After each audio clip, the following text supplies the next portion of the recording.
big thing that this is giving to us in this class so far, and we'll really emphasize it today, is there are real problems that come up that statics can't solve because it just doesn't have enough equations. There's just too little known. That's why whenever we had statics problem, we always had a roller at one end of those beams, because if we didn't have a roller there, then there's too many unknowns, not enough equations, and there's nothing we could do. This class is, in a sense, bringing up more equations for us, allowing us to use more equations to do more problems. For example, if we have maybe some kind of support piece or something that's made up of two different materials. One is a tube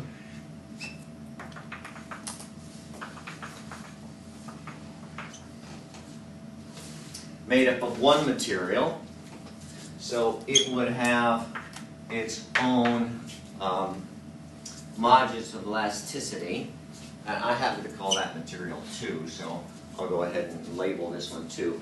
But then inside, there's another material. So maybe not as a support piece of any kind, but some kind of piece under some of these structural loads that we see in a lot of these problems. And let's additionally say that the bond between the two, there's either a small gap, so they're not really in contact, or there's no adhesive in any kind. That way, as one changes length, the other can change freely depending on the loads itself. There's not extra forces, shear forces, available at the interface between the two materials.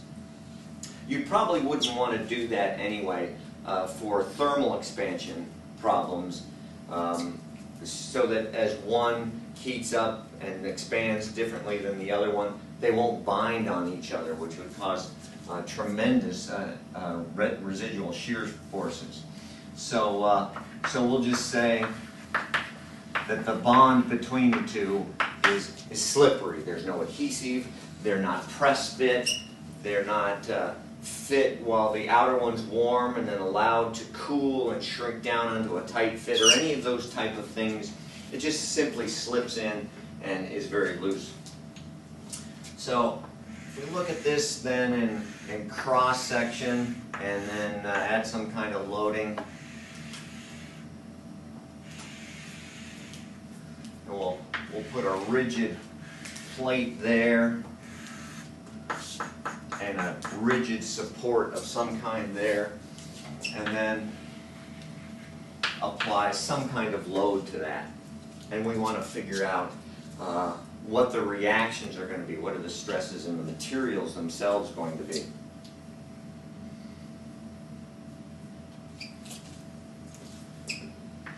Just to highlight, there's the inside material.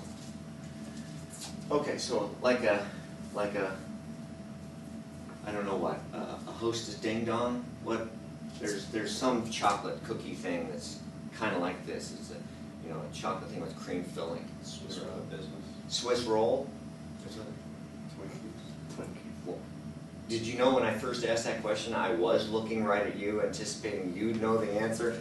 So we have a chocolate cake with a cream filling as our support, as our structural member here, and we want to figure out. That's assuming, of course, we know the modulus elasticity of whipped cream, which I bet is on the internet. So if we break this apart into our little pieces, we've got this load here on this plate, and then resisting that are two loads, two reactions, one from the inside piece, allowing some kind of support, so I'll call that P1 maybe, and then one from the outside piece, maybe I'll draw that kind of like this, and those two things together are P2. Just to remind us that that's a tube, but that force is resisted all the way around, and of course, as we already know, has to do with the area of these two pieces as well as a factor, especially when we're looking at the stress. So that P2 is actually the force all the way around the contact ring of the tube. But I gotta draw it some way, so I'll draw it like that for you. And then we can look at the individual pieces. So here's the tube in cross section, and it's of course withstanding that much, and we know that that's also going to be the reaction down here,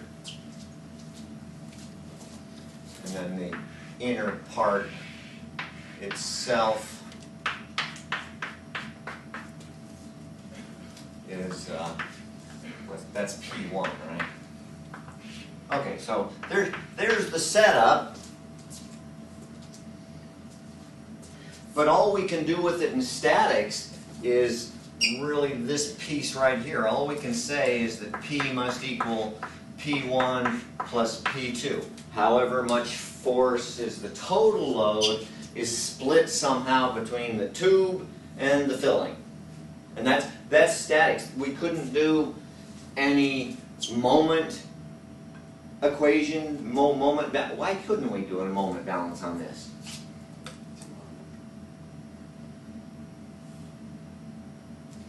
You know, presume we knew the radius of the tube, so we'd know where those are.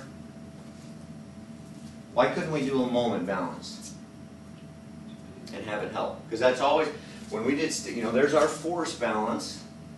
We can't do two force balances because we don't have any forces in the x direction, so it wouldn't help to sum the forces in the x direction. Why can't we do a moment balance though? We got two unknowns. We only need one more equation. Why don't we just do a moment balance? No moment being applied. Well, there's this force is applying a moment about that point, and those forces about any other point on there. There's moments being applied. But because of two things, well, they're kind of interconnected. Because of the symmetry, then all of those moments are going to be identically balanced anyway. Plus, all of the forces are parallel. So remember the kind of thing when we were looking at a three-force member in statics. We had to have all those forces cross at some point, and then there was moment about that point. If they're all parallel, there is no such point. So we can't do a force balance. We need some other equation. Two unknowns, one equation. We're just one short equation. So we use the things that we've got now in this term, the deformation of the pieces. We'd have to assume that the two pieces would deform by the same amount. You can't have that force squishing the two pieces and have one of them squish farther than the other one would. What is this? No, that's the little del. Force or at an angle or off center? Well, yeah, but that's not the case. You can't change the problem to your own liking. That's not fair. You can't come in and say it's not a Swiss roll, it's a, I don't know, something else. Yeah, Twinkie. Twinkies can withstand anything. So we assume that, well, we don't assume, it just couldn't be any other way. It couldn't possibly be that the tube would deflect down to here, but the inner part would keep going, and vice versa. They have to go the same amount. So whatever that deflection is, and of course greatly exaggerated in my little picture, it's got to be the same for the two of them. And that allows us more equations then. Del equals del 1 equals del 2, where again the 1 and the 2 are for the two different parts of the structure. 1 the inner, 2 the tube part. And then those we can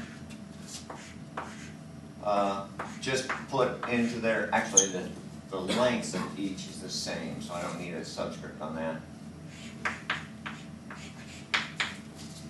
Whatever the two material properties are, both the geometry of the part, the L and the A, and the material property, the E,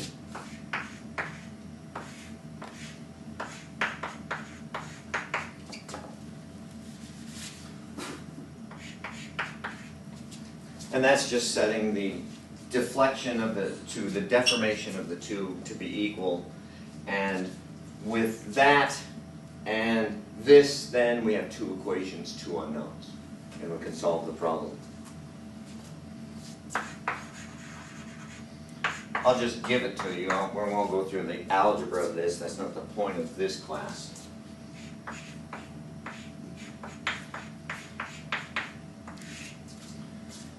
It's the, oh, no, that's... P2. Okay. No, it's P itself. Yeah, P itself.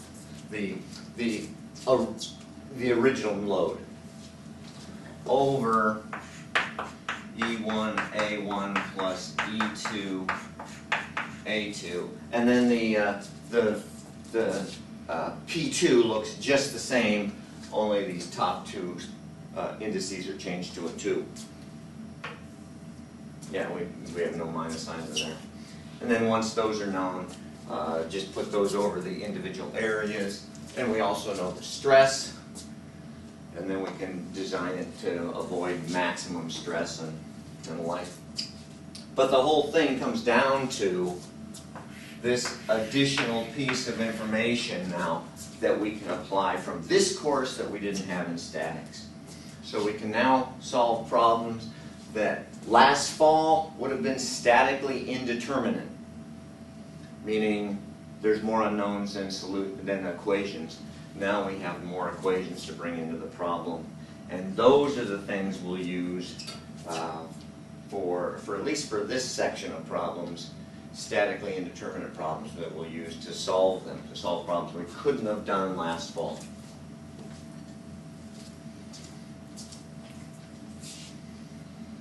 David. Now this thing could be, this method could be applied to say something like reinforced concrete perhaps?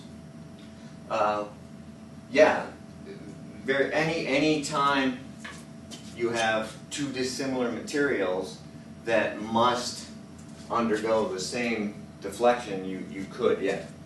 We're going to, I don't remember that we very often look at reinforced concrete problems in compression. Yeah. We look at them in bending, where we have reinforced concrete beams with transverse loads. We're still looking at axial loads here. Yeah. But no reason that this couldn't have been cement with a rebar filling. I was actually thinking Wouldn't tension. taste very good. Travis would eat it anyway. But all right. So let's try a couple more problems and other types of solutions. This is simply, I don't know, there's not a real particular name for this other than just using the fact that the two pieces must have the same deflection. But there's other types of problems that we can solve with this. So imagine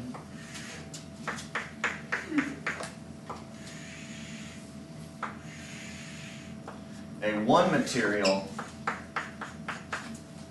beam or support structure of some kind, whatever it might be, between rigid supports. And at some point in between is an intermediate load.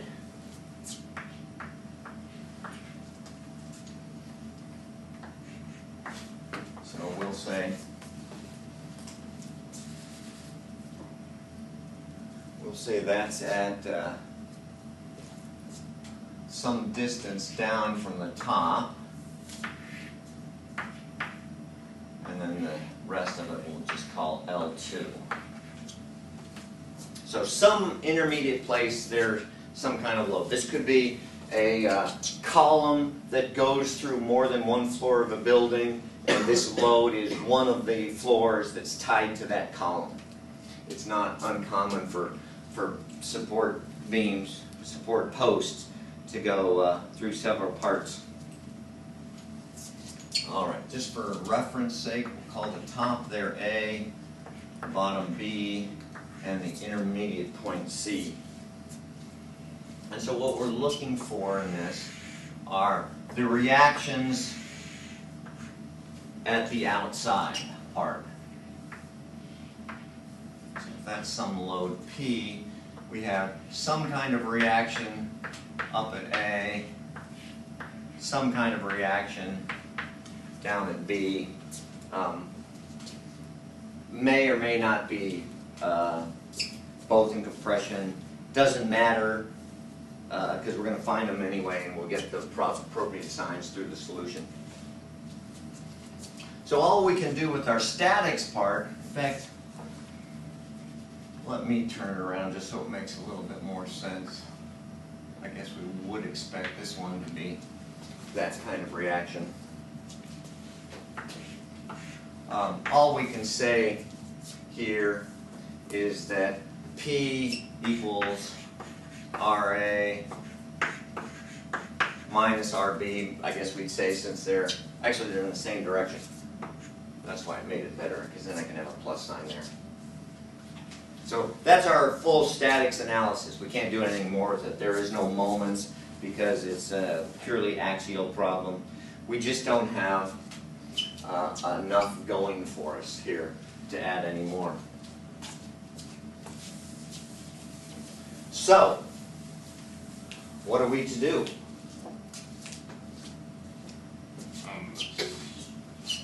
Drain, probably.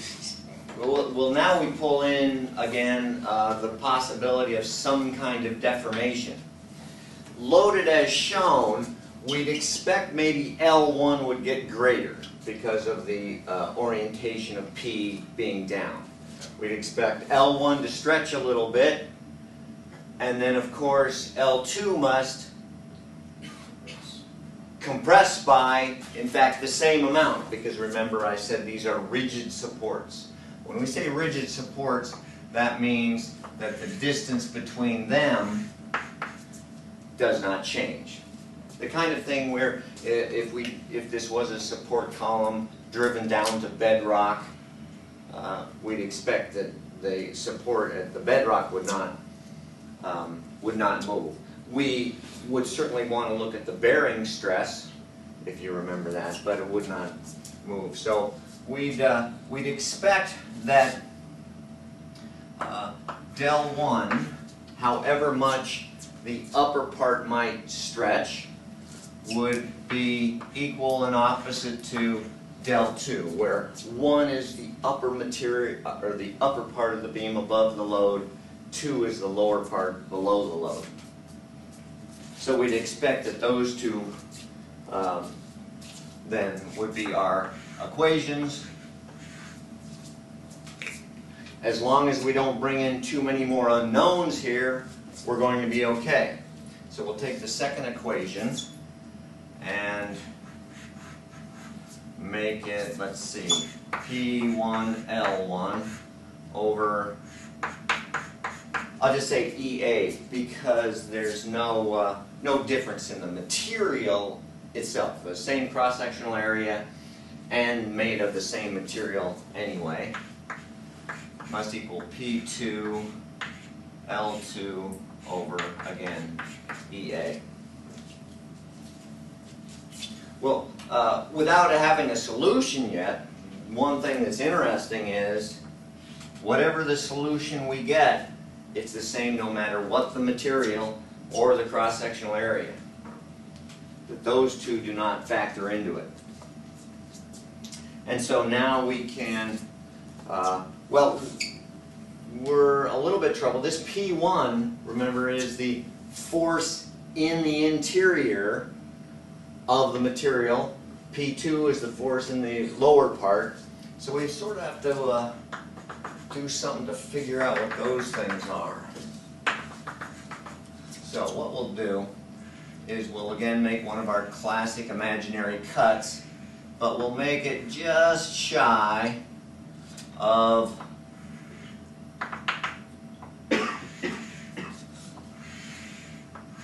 so this is here one of our imaginary cuts, so I tend to make those a little wiggly so we realize it's not really a structural cut. To do that exposes this P1 that's doing the stretching, and we see, well, that's no trouble. It must be equal to the reaction. So we haven't really introduced a new unknown. We just hadn't made sure what it was yet. So P1 is really RA, and P2 is really RB.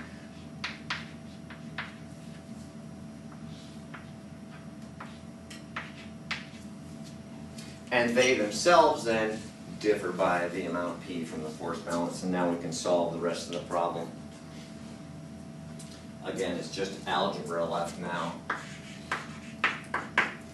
So I'll put it out for you. PL2.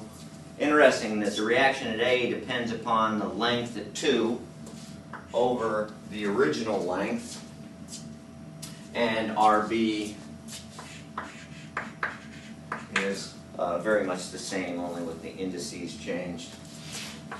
PL1 over L, where L, remember, is the entire length of the piece, P is the intermediate load, whatever that might be, and then L2 and L1 themselves actually locate the load. Oh, we don't need to do the timer today. I think we fixed the software, so you're fired. We thank you. Good service. Pick up your gold watch on the way out. We'll see. We'll see what? Whether the taping's fixed? Yeah. Or Because whether I'm the sure gold- you thought that it's been fixed before. No, I checked it. We ran a test Monday. I let the whole class tape that on Monday afternoon. All right, so again, the whole secret, the whole help here that gets us beyond what we could have done in the fall is the fact that we can use the deformations themselves somehow. And again, I think it's interesting that the material itself, even the width, the cross-sectional area of the piece doesn't make any difference. It doesn't even show up in the solution. So this is valid for some support beam, or for whatever might be on Travis's dinner plate.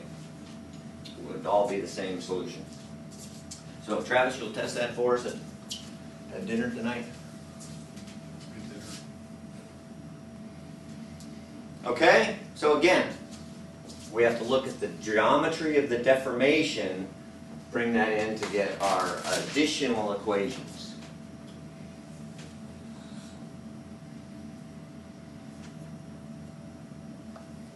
Okay, our next step with this. This was convenient in that the cross-sectional areas were the same, but that might not necessarily be so.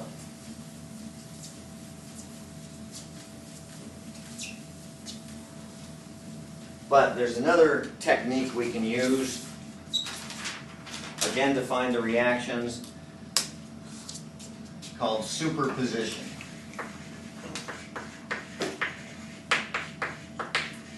Superposition is where we take the problem, break it into two problems we can solve, that when added together give us the solution to the problem we can't solve. So again, imagine between two rigid supports, we want to find the reactions there. We have something like this, some kind of support structure where midway down the cross-sectional area changes. And we'll actually put some numbers to this one.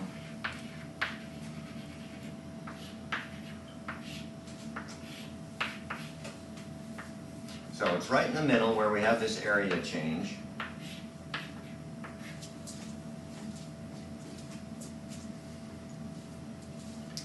And two intermediate loads. Oh, I'm sorry. That's not 150.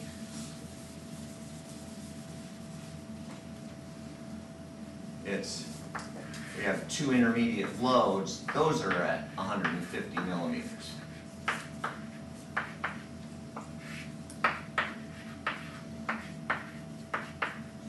So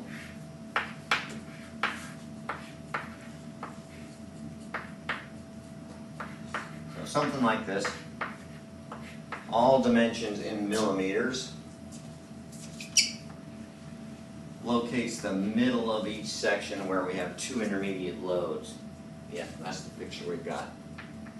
So something like this. We'll put 300 kilonewtons there, and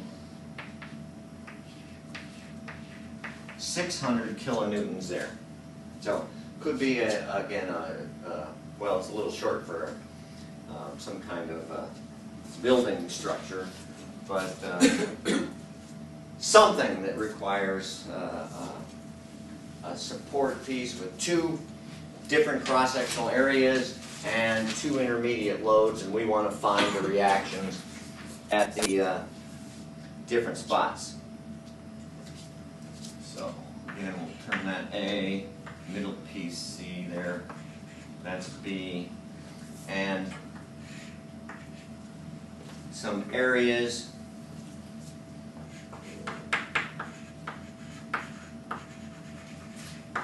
250 square millimeters, and don't confuse the area A for the index location A. I don't want to make this too easy. 400.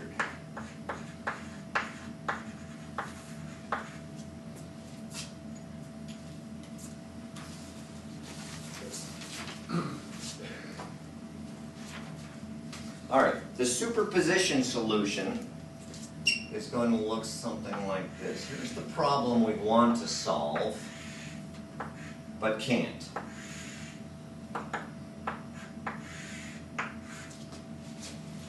We have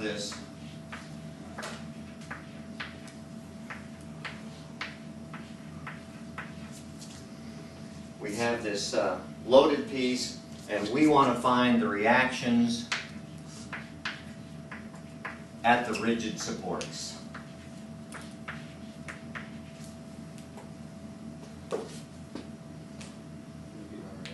Oh, actually, oh yeah, this one's RB. We're going to leave this. We can do the same problem twice. We can't find both reactions at once. Well, once we find the bottom reaction, then we can find the top reaction. But what we're going to do is leave it like this. So we're going to break this into two other solutions. So this solution that we need to find here will be equivalent to two other parts that we can do. This we can't do because it's indeterminate, but we can do this.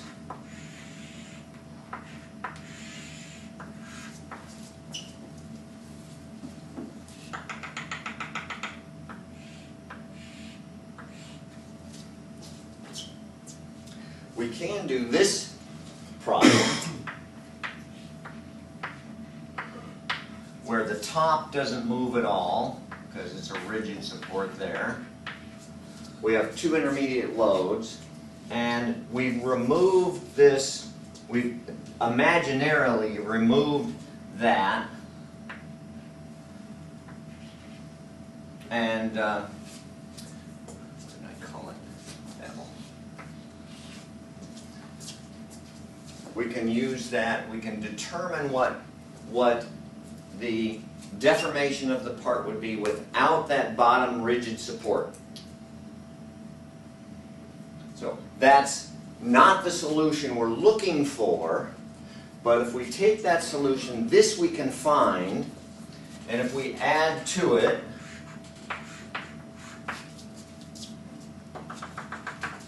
this solution that we can also find,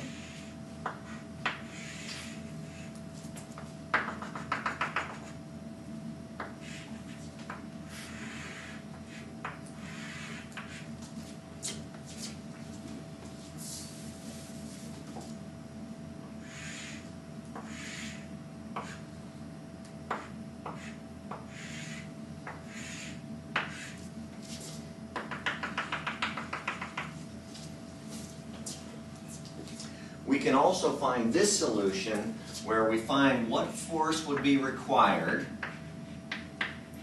to cause the piece to deform back to its original.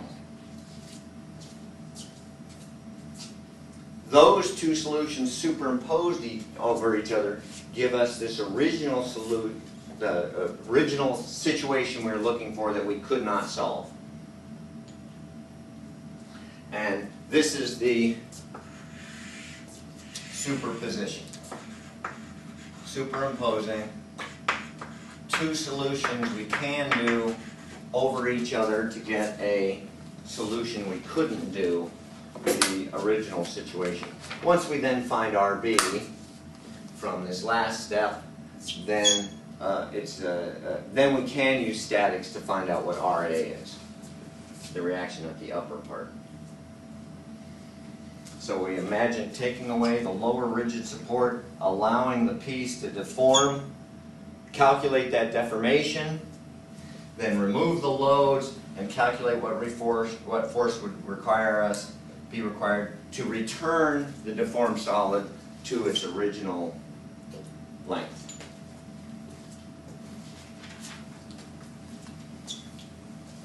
In other words, I guess, del L plus del R equals 0.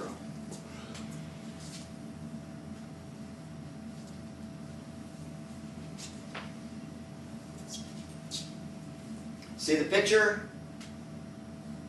Travis, you're frowning. You're just thinking of chocolate cubes, or whatever they are. All right, because this we've done. We did this, I think Monday we did one of these type of problems. I can't remember, it may have been on its side, may not have. But that type of problem we can do. We need to find out how the different sections each deform. We have 4 sections. Anywhere we have a change in area and or an added load, we consider that to be a different section. So we have 4 sections, 1 down to the load, then down to the change in area, and then we have 3,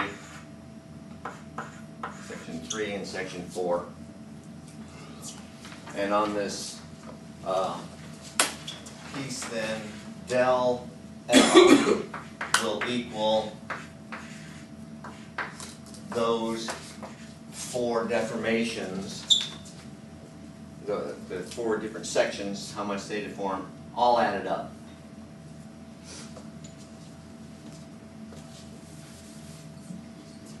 All right, so by whatever means we get all those sections. For example, if we look at this bottom piece,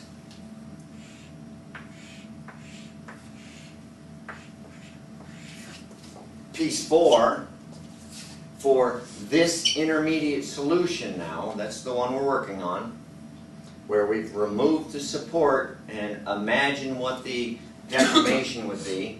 We see piece 4 here, once we imagine the support removed, is unloaded. So we go to the next section.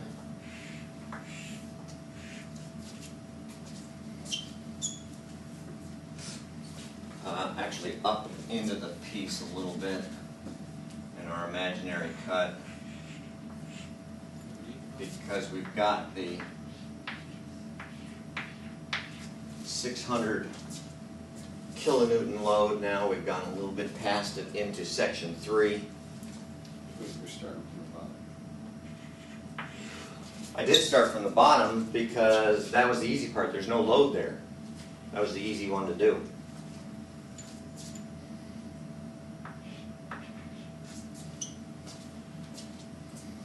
So we know that this upper part must be in tension. Oh, wait a second. That drawing didn't work. I went up one line too many. Here's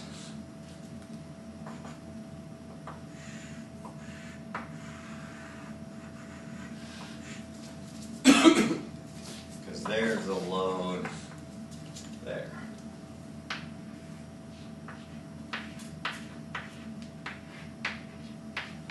So this will be the force in section 3. We know to be 600 kilonewtons, and we expect section 3 to elongate.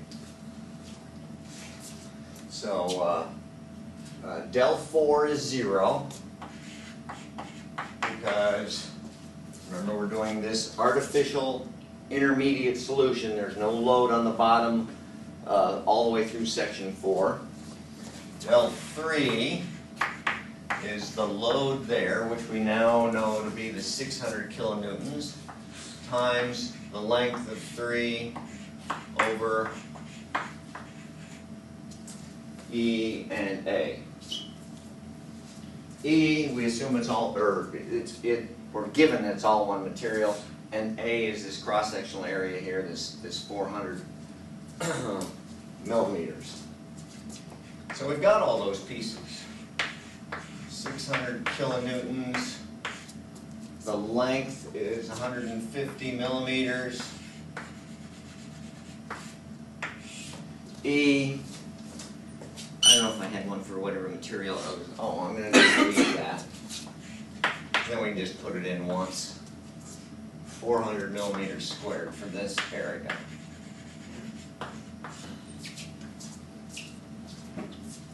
That's how much in this artificial intermediate solution here we would expect section 3 to stretch with these two kinds of loads and no load at the bottom. Remember, we're going to put that back in to recover this total deformation. All right, I think, no, naturally I don't have that piece written down. I've got just the final answer. So we'll go to the next section, put an imaginary cut here in section 2.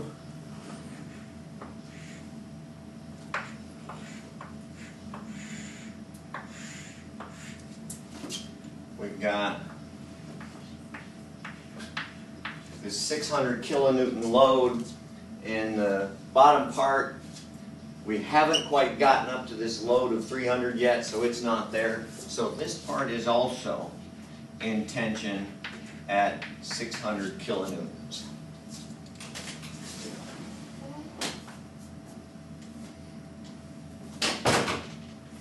So now we can figure out how much that section will stretch. That's 2. Del 2 equals P2 L2 E over A2, which are most of the same numbers except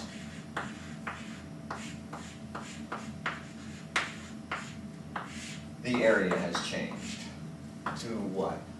250. Okay, I'm leaving off the units there because we've already got them. We're already going to have to check them. We've got all the pieces.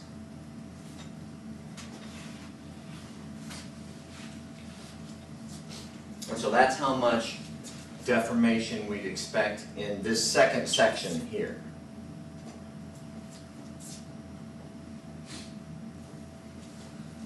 And then for the third section, we make an imaginary cut. I guess it's the first section now. Put an imaginary cut. We we've now got all the loads back in.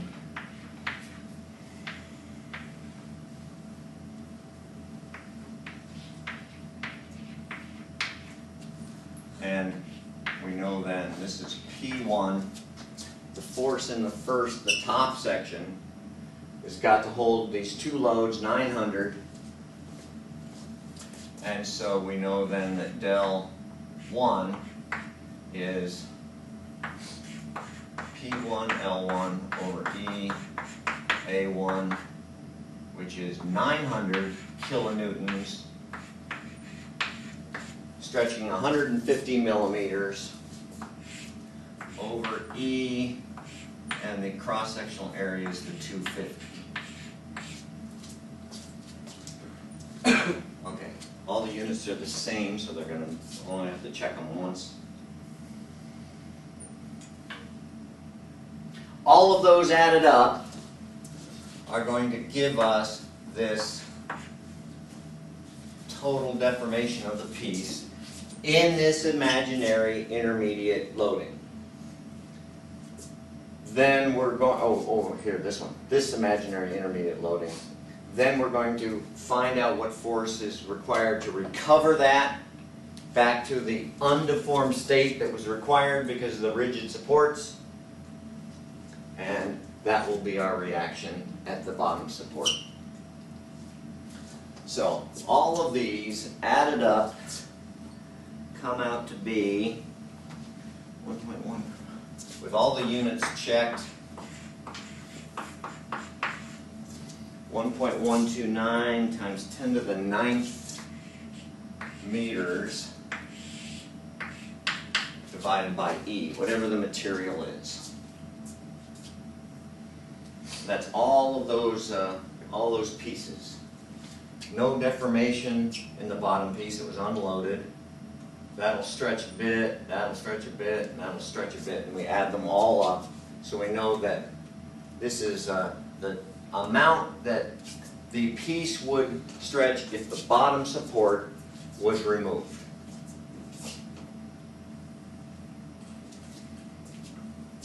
That's just like a couple problems we did. I think Monday we did one, and we did one the week before as well.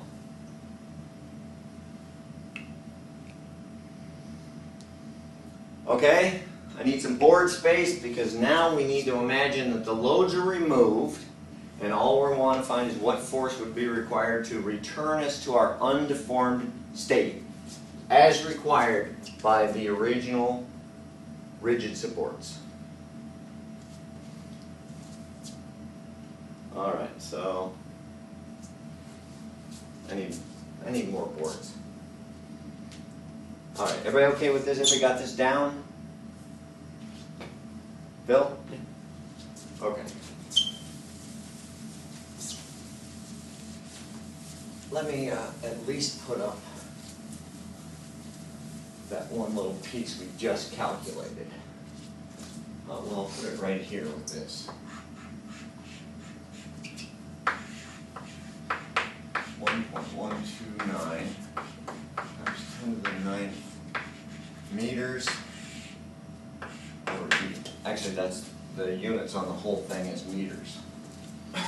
That's already got the units of E in there. The whole thing is meters.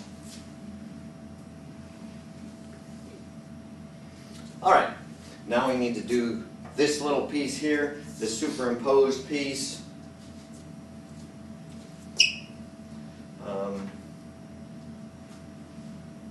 Yeah, I guess we need again some imaginary cuts because the area change.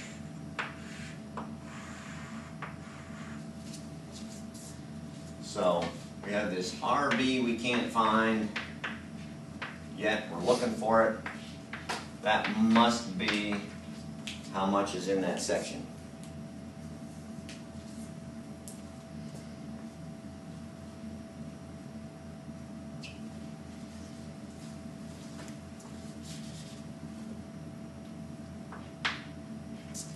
So maybe if we just simply number those 1 and 2. So del 1 will be RB L1, the entire length of that section now, which is 300 millimeters, over E A1. Or again, these numbers refer, maybe that's not helpful. Let's do this. We had 4 sections here. Let's call this then sections 5 and 6, so we don't have any confusion with our indices.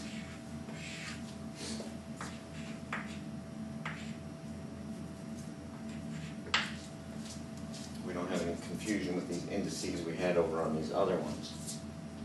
Oh, so that's del 5.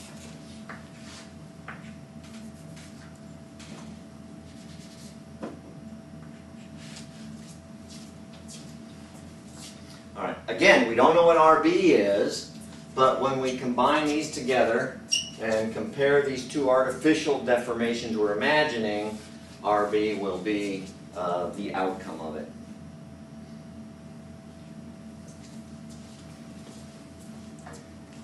Do I have all the pieces for that put together?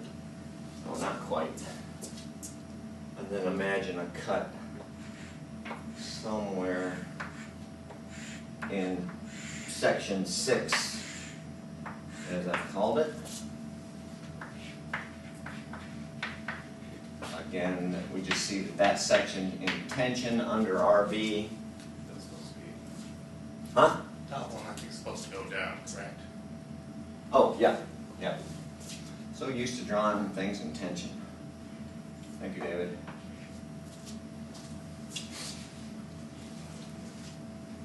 And that then becomes, that piece deforms to the tune of, again, there's an RB in there, L6 over E A6, because this whole top section is a different cross-sectional area. And those two added together is this total deformation del R2, which we know is the opposite of this. So del R is those two things added together, del 5 plus del 6. And with all the numbers and the geometry and everything else I can put in there for you, we get a minus 1.95 times 10 to the third RB over E, and it all has units of meters. That includes the units already on RB and E. Everything's been checked to that point.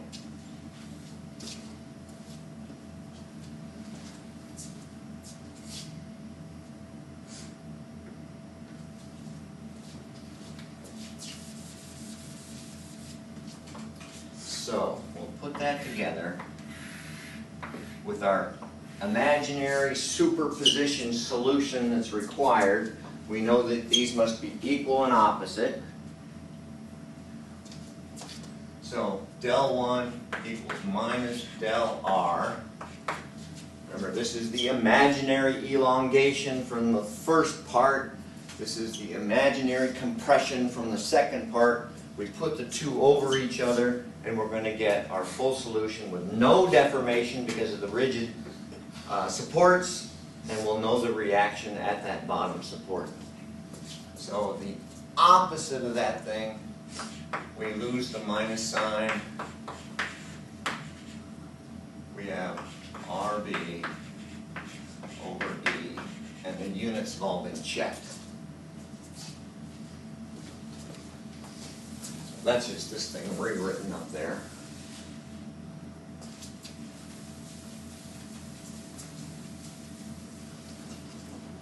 Notice what interesting thing happens once again. This solution is not at all dependent upon the material. That cancels out. And so we get a final notion that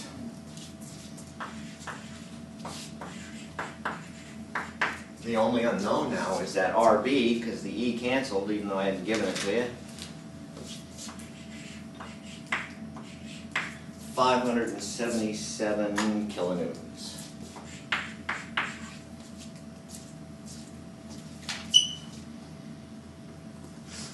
Now that that's known, then it's a trivial matter from what we would have done in the fall. Well, actually, Physics 1 they could have done it. You can figure out what RA is.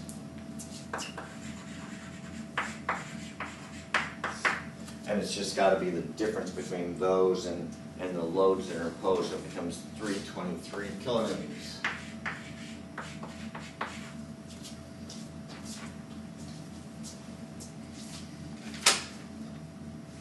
So the superposition, we have a problem that was statically indeterminate. Because of these rigid supports, there's no way we could have used statics last fall to figure out what the loads were, the reactions were at these two supports. So we imagine removing one of the supports, allowing the piece to deform because of the loads, and then figure out what force would be required to return that to its undeformed state, which would then give us the solution we had, and we can solve the whole problem that way. That we couldn't have done last fall, because last fall we didn't know anything about the material responses to these loads. We just assumed that everything was rigid and did not deform.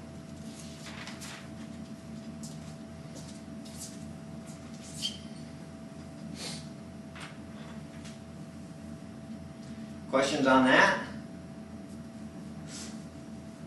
We can also use it for a similar type of problem. Imagine we had exactly the same piece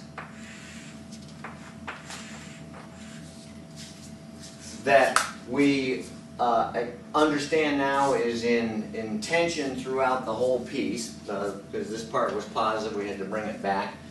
What if we build in a pre-gap before loaded, so that once it is loaded,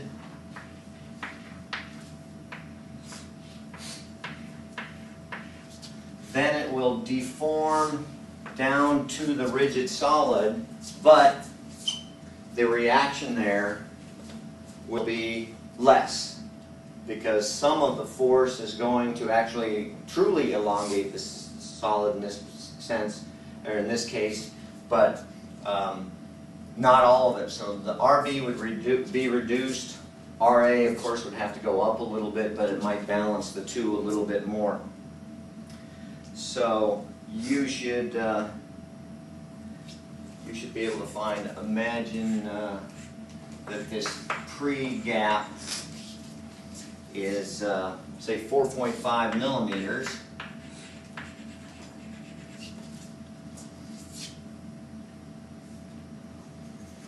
And this still holds. It's just the intermediate part here, this will be greater than the 4.5 millimeters. So you'll have to recover a little bit of it, but with a much smaller RB. And in this case then, you get a reaction at the bottom of 115 kilonewtons, significantly less than it was before, which may or may not be the purpose of this gap. It could be just the gap is necessarily to even install the piece. And then RA increases because we still have the same support load required, increases to about 785 in this case. So it may be that's purposely put in, maybe that's required just to get the piece in there. They have to fit these things together before they load them. So you can go through the superposition problem and see if you come up with that same thing. The first part here shouldn't change any. Then the second part, you have del R, but you don't have to recover the entire elongation from the first part, all but 4.5 millimeters of it.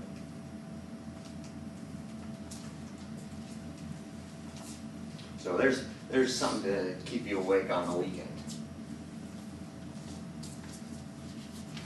In other words, delta L plus delta R is 4.5 millimeters. Yeah.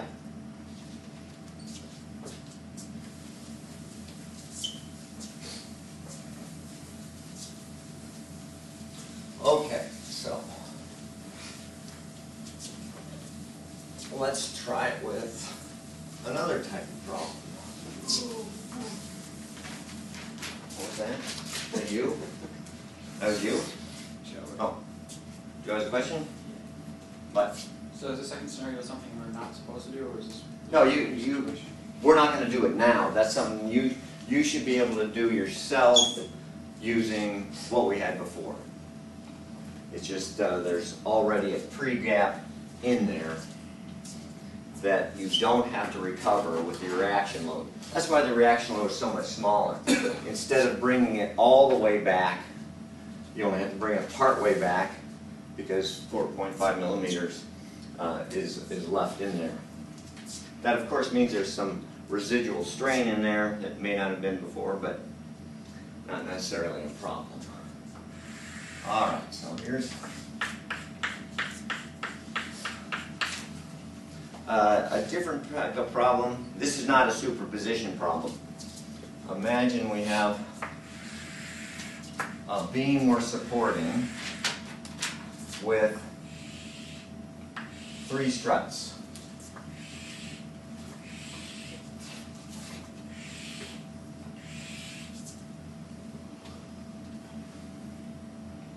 A, B, and C, evenly spaced.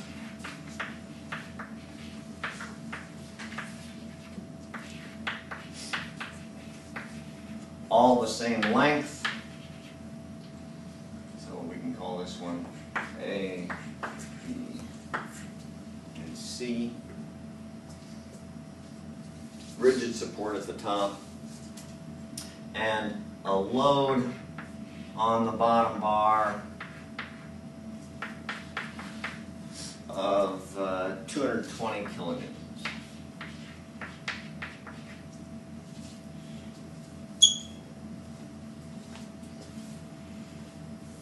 Now, the difference being here that the bars are not of the same material. So bars A and C are made with something with an elastic modulus of 70 gigapascals and a cross-sectional area of 550 millimeters squared. What?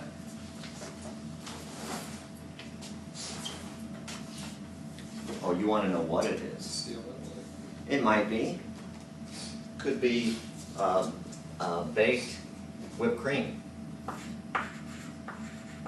Or, you know, if you go get something out of Travis's trunk that's been in there for a while, God knows what it is now. Bar C, 200 gigapascals. May or may not be that material, just happens to have the same modulus of elasticity. And bar C has a cross-sectional area of 900 square millimeters. Okay. Is the top one A and B? C. No, bars A and C Oh, bottom one's have B. that. Oh, sorry. That's B, the middle bar. Bar B sounds like a cattle brand. Huh, Samantha? She's the only one that understands my cowboy references. God bless her.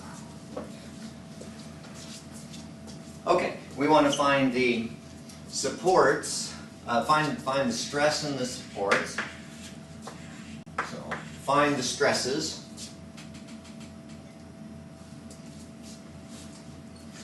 And find the new position of the beam. So I guess we can call it del of the entire beam. It's going to drop a little bit assuming that it remains level.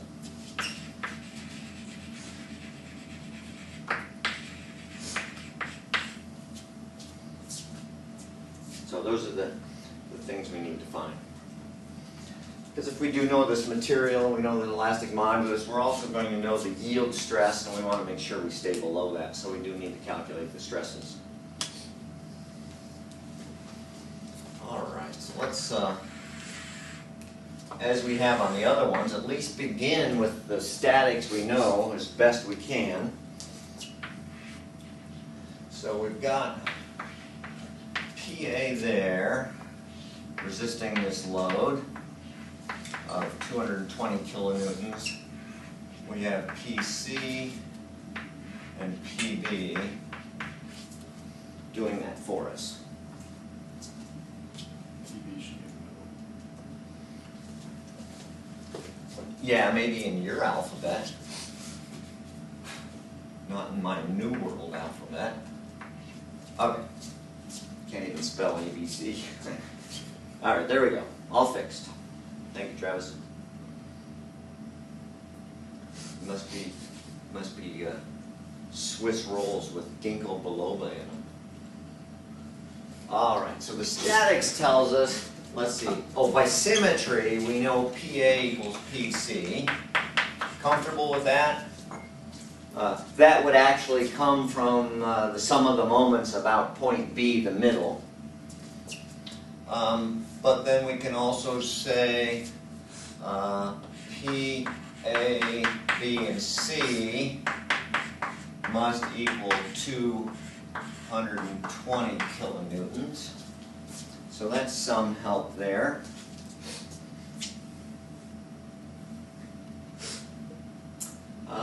Then let's sum the moments about C, because in this problem we expect there to be some moments maybe that can help. So if we sum the moments about C, we get PA, unknown, we're looking for that. Once we find it, we can find the stresses, so we need the forces. PA times 1.5 meters plus PB times 0.75 meters must equal 220 times 0.75 meters. That look okay for the moments about C?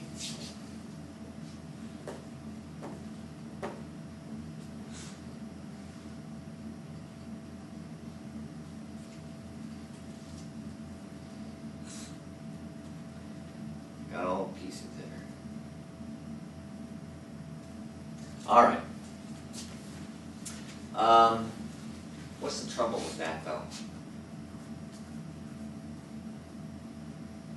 We've got two equations, really only two unknowns, because two of the forces are the same anyway.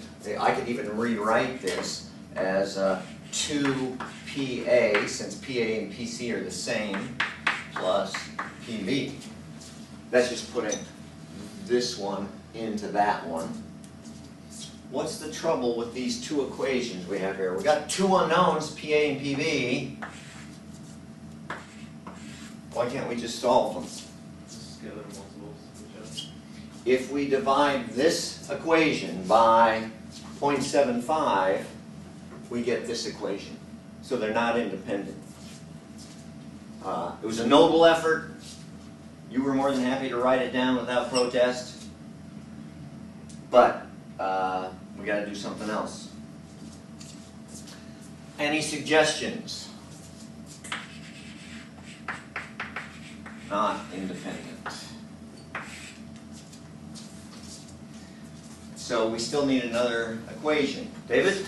Delta A, B, and C should all be equal to delta Yeah. E. If the bar remains level, then each one of them must elongate by the same amount. So del A equals del B equals del C as required That will give us then, actually, the del A and del C equations are going to be the same, but that will give us another equation and no extra unknowns.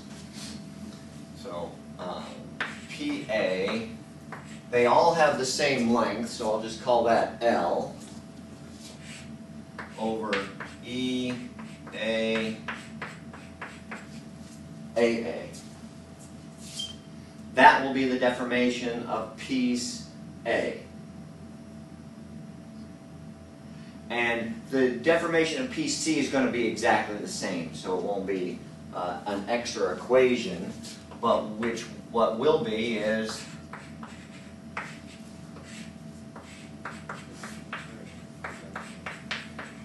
the deformation of piece B. That will be an independent part. So there's an independent equation, independent of the first two, and we can solve the pieces then thereof. So what's left? Just the algebra that you love. Notice, even though we're talking about the deformations, the length of these pieces is immaterial. This will be the same solution no matter what, because of this constraint that the bar remain horizontal. So solving for those last little bits, it's all algebra from here on out. This is where you hire your little brother to do it.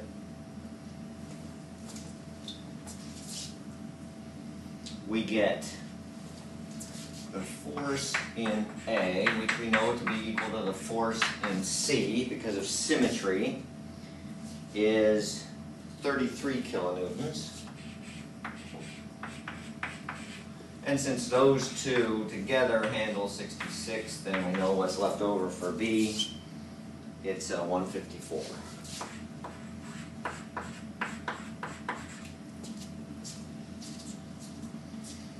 So again, we needed our elastic deformation of the solids to give us enough equations to solve this problem.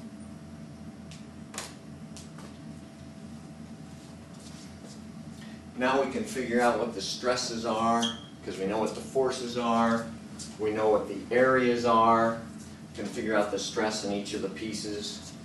I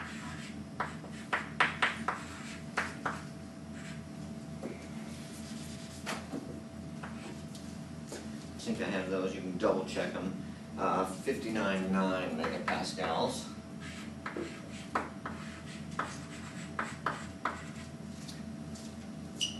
And the stress in the middle one, it's got a different area and different load, so it's going to have different stress. It's 171 megapascals. So most of the trouble's in there, even though it has a greater area, has a lot more of the load.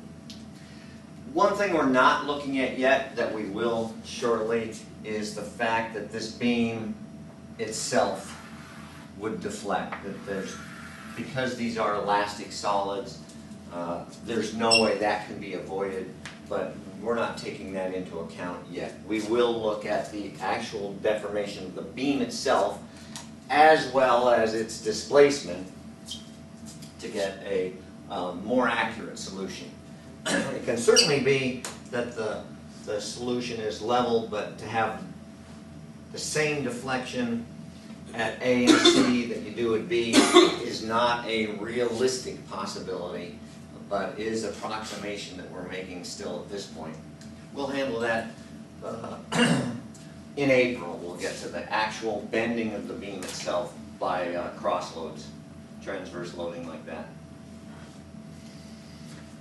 And the last little bit, you need to find the full deflection, how much the beam displaces, and that looks like 1.71 millimeters. That's just answering these pieces right there. Find any one of them and you'll know the deflection of the whole, because this itself guarantees that the beam stays level.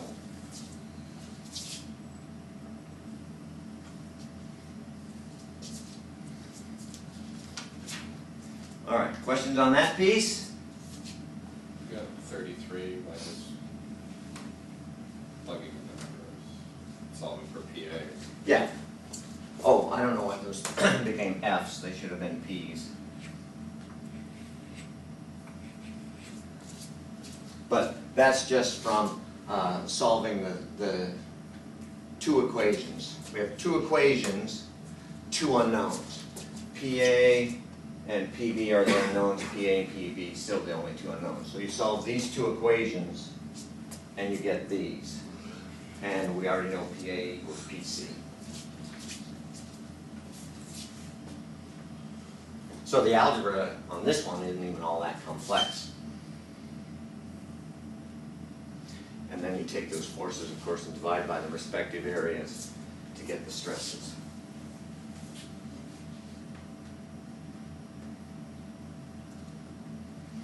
All right, questions? A lot of stress in this middle piece, even though it's got the greater modulus of elasticity and a much greater area. Okay, so we can start a problem for you. I've been earning my pay, but you guys have been slacking off, so you need something to do. We'll start a problem here that last fall we couldn't have done. So here's a beam supported by two struts evenly spaced, so each at about a third. One of them a lot longer than the other at a rigid support. And all to supply support for some load P here we'll put at the end.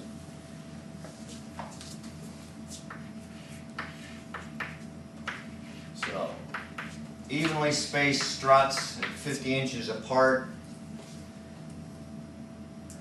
The longer one is 80 inches in length. The shorter one, 50 itself in length. Here, we'll number these.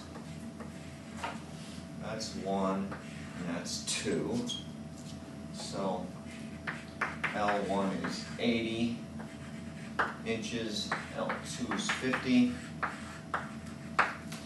A1 is 1 inch squared, A2 is half an inch squared. A2 is a half a square inch.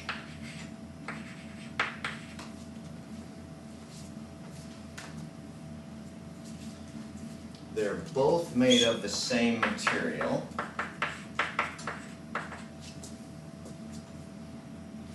Ten times 10 to the third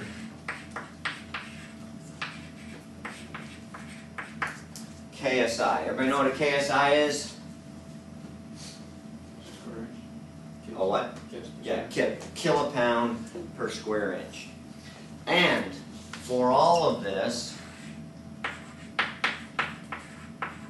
the stress in those pieces, they're all the same material, must be kept below 30 KSI.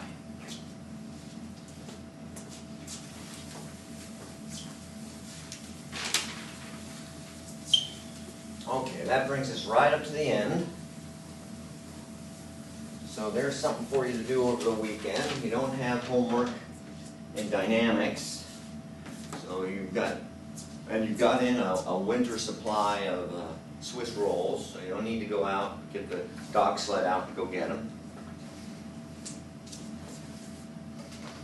So you find out the pieces. Now, the trouble is that this maximum stress might come in one or the other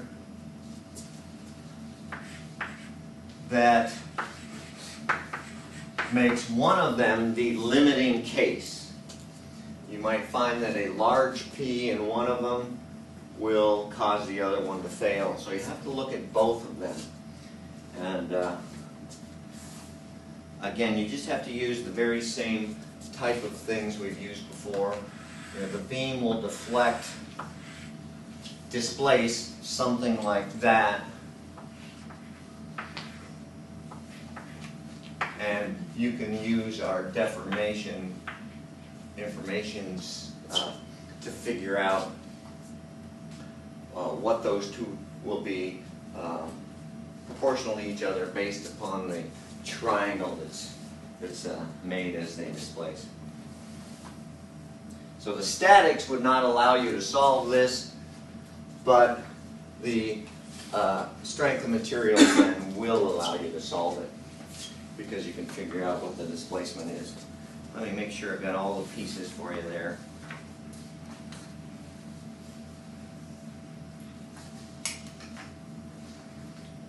Yeah, everything, you got everything you need, so you should be able to solve that with the combination of the statics and the strength of materials.